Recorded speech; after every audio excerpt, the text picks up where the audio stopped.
British 1608 में India आए थे ट्रेडर्स के रूप में, ईस्ट इंडिया कंपनी के फॉर्म में। कंपनी के पास इंडिया में ट्रेड करने का एक्सक्लूसिव राइट था, जो क्वीन एलिजाबेथ वन ने 1600 में एक चार्टर के थ्रू दिया था।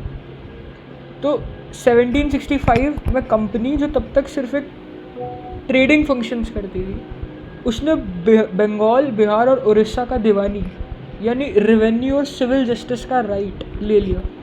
इससे उनका करियर एक टेरिटोरियल पावर के रूप में शुरू हुआ। तो पहले जो कंपनी थी वो हो सकता है कि लोगों को लगता हो, या फिर वहाँ पे लोगों को लगता हो कि सिर्फ रेवेन्यू के फंक्शंस कर रही है, इकोनॉमिक फंक्शंस कर रही है। अब जो कंपनी है वो एक टेरिटोरियल पावर के रूप में दिखने लगी थी। तो 1858 में सिपॉय म्यूटिनी के बाद ब्रिटिश क्राउन ने इंडिया का गवर्नेंस का डायरेक्ट रिस्पॉन्सिबिलिटी ले लिया, और ये रूल तब तक चला जब इंडिया को इंडिपेंडेंस 15 अगस्त 1947 को नहीं मिल गई। इंडिपेंडेंस के साथ ही एक कॉन्स्टिट्यूशन की ज़रूरत थी, इसलिए 1946 में एक कॉन्स्टिट्यूएंट असेंबली बनाई गई और 26 जनवरी 1950 को कॉन्स्टिट्यूशन लागू हो गया। लेकिन इंडियन कॉन्स्टिट्यूशन और पॉलिटी के कई फीचर्स का सोर्स ब्रिटिश रूल में था।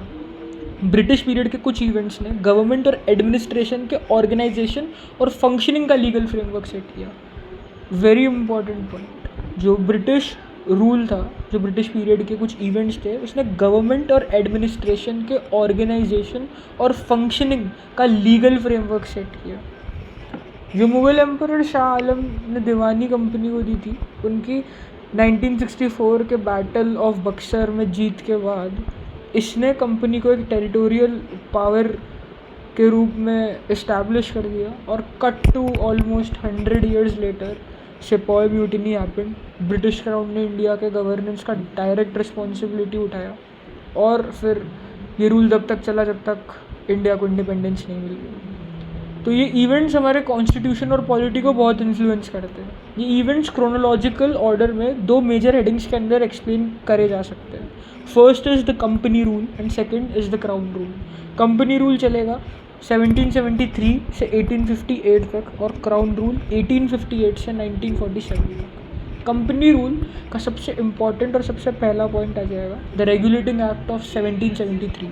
ये एक्ट बहुत बड़ी कॉन्स्टिट्यूशनल इम्पोर्टेंस रखता है, क्योंकि ये पहला बड़ा स्टेप था जो ब्रिटिश गवर्नमेंट ने लिया था ईस्ट इंडिया कंपनी के अफेयर्स को इंडिया में कंट्रोल और रेगुलेट करने के लिए।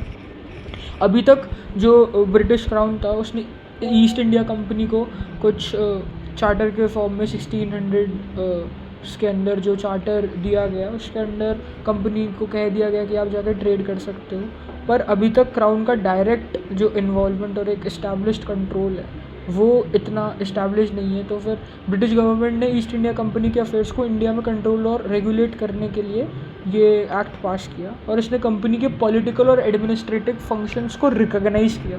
अभी तक ये रिकॉग्नाइज नहीं थी कि कंपनी पॉलिटिकल फंक्शंस भी कर रही है, एडमिनिस्ट्रेटिव फंक्शंस भी कर रही है, पर अब पहली बार कंपनी के पॉलिटिकल और एडमिनिस्ट्रेटिव फंक्शंस को क्राउन ने रिकॉग्नाइज कर लिया है। इसने इंडिया में सेंट्रल एडमिनिस्ट्रेशन की फाउंडेशन रख दी।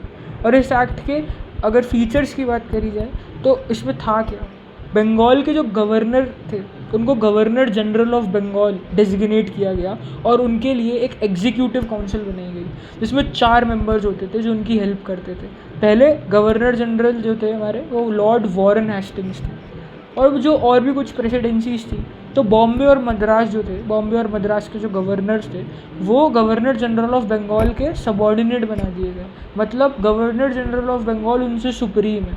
अर्लियर जब 3 प्रेसिडेंसीज एक दूसरे से इंडिपेंडेंट होती थी, पर अब governor general of Bengal supreme है। इस एक्ट ने सुप्रीम कोर्ट का इस्टेब्लिशमेंट कैलकाटा में 1774 में प्रोवाइड किया, जिसमें एक चीफ जस्टिस और 3 अदर जजेस होते थे। तो पहले बंगाल के गवर्नर जनरल ऑफ बंगाल को डेजिग्नेट किया गया और एग्जीक्यूटिव काउंसिल बनाई जिसमें 4 मेंबर्स थे। फिर सुप्रीम कोर्ट का इस्टेब्लिशमेंट किया 1774 में, जिसमें एक चीफ जस्टिस हैं और उनके 3 अदर जजेस भी हैं। और बंगाल और मद्रास जो दूसरी प्रेसिडेंसीज हैं, अब जो गवर्नर जनरल ऑफ बंगाल हैं वो उनसे सुप्रीम है, तो ये उनके सबॉर्डिनेट हो गए हैं। और चौथा फीचर क्या है, जो कंपनी के सर्वेंट्स हैं उनको प्रोहिबिट किया कि वो प्राइवेट ट्रेड ना करें या प्रेजेंट्स या फिर ब्राइब ना एक्सेप्ट करें नेटिव से।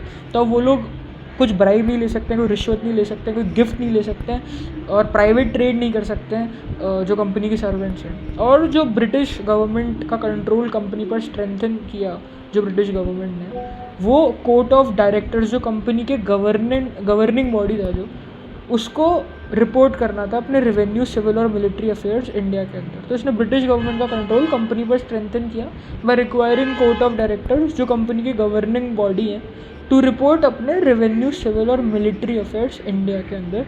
So this was a little introduction of historical background and what was company rule का chronology और regulating what was regulating act of 1773।